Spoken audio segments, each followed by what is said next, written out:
സ്വർണ്ണ നാണയങ്ങളും വെള്ളി നാണയങ്ങളും കൊടും കാട്ടിലേക്ക് വലിച്ചെറിയുന്നു. അതെടുക്കാൻ വേണ്ടി ജനങ്ങൾ കയ്യിൽ കിട്ടിയ ആയുധങ്ങളുമായി കാട്ടിലേക്ക് കുതിക്കുന്നു.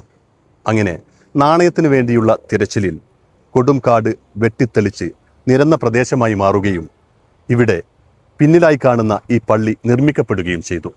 700 വർഷങ്ങൾക്കപ്പുറം പോർച്ചുഗീസ് ആധിപത്യകാലത്ത് കൊണ്ടോട്ടിയുടെയും പരിസര പ്രദേശങ്ങളിലെയും ജനങ്ങൾ ആരാധനാ കർമ്മങ്ങൾക്ക് ആശ്രയിച്ചിരുന്നത് തിരൂരങ്ങാടി പള്ളിയായിരുന്നു. കൊണ്ടോട്ടിയിൽ നിന്നും ഏറെ ദൂരെയുള്ള തിരൂരങ്ങാടി പള്ളിയിലേക്ക് കാൽനടയായിട്ടായിരുന്നു അന്നാളുകൾ ജുമാ നമസ്കരിക്കാനായി പോയിക്കൊണ്ടിരുന്നത്.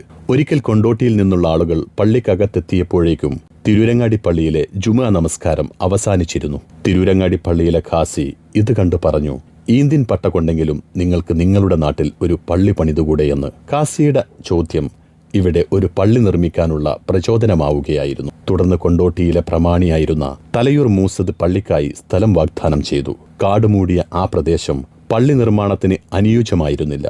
ഇതേ തുടർന്ന് സ്ഥലത്തെ സമ്പന്നർ ജനങ്ങൾക്കു മുമ്പാകെ സ്വർണ്ണ നാണയങ്ങൾ കൊടും കാട്ടിലേക്ക് വലിച്ചെറിഞ്ഞു. സ്വർണ്ണ നാണയങ്ങൾ സ്വന്തമാക്കാൻ നാട്ടുകാർ വെട്ടുകത്തിയും കോടാലിയുമായി കാട്ടിലേക്കിറങ്ങി.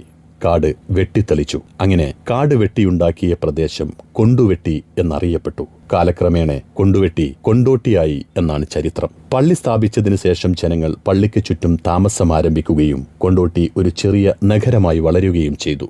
പൊന്നാനി മഖ്ദൂമികളായിരുന്നു നിർമ്മാണത്തിന് ശേഷം പള്ളിയിൽ ഖത്തീബും ഇമാമുമായി നിയമിക്കപ്പെട്ടിരുന്നത്. പൊന്നാനിയിൽ നിന്നുള്ള അവസാന കാളിയായ സൈനുദ്ദീൻ മഖ്ദൂം നാലാമന്റെ മക്ബറ ഇന്നും പള്ളിയിൽ നിലനിൽക്കുന്നു. പള്ളിയുടെ മുകൾ നിലയിലെ പൂച്ചത്തട്ടും മിഹ്റാബും മരത്തിൽ കൊത്തിയ ഖുർആൻ വചനങ്ങളും 700 വർഷങ്ങൾക്കിപ്പുറവും പുതുമയുള്ളതാണ്. 3 നിലകളിലാണ് പള്ളി.